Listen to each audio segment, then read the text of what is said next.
Okay, let's take a look at the Smart Insert workflow. Here we are in GrabCAD Print, and we plan to insert a coin. In this case, it's going to be a US $quarter inside our pebble. So let's take a look at what we need to do in order to achieve that. I have my pebble.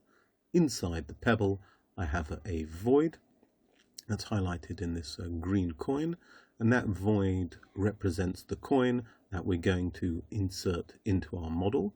Now, if I just were to bring in the void into GrabCAD Print, the void would be filled with support. So we need to have the void in our model and the coin that we're going to be assigning air as a material to override that support that would fill the void.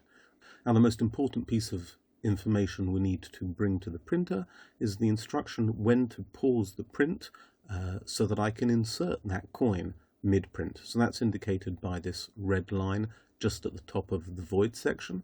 You need to make sure that the coin can fit in without being raised above the level of that socket, and the distance that I need is 15.15 millimeters, and that's where GrabCAD Print will instruct the printer to stop printing. This is a measurement that we can get from our CAD software. Back in GrabCAD, we can now go through the Smart Insert workflow.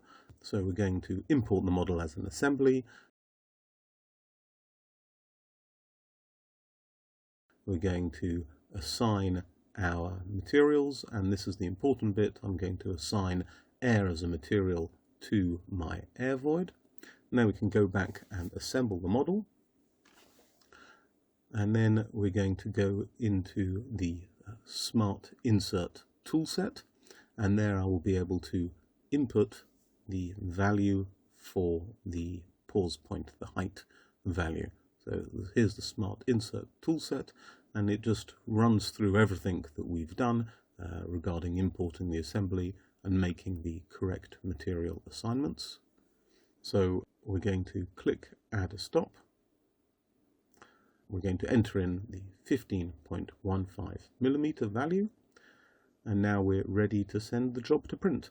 And we'll get a notification through GrabCAD to let us know that the print has paused and that we can go and to the printer and insert our coin.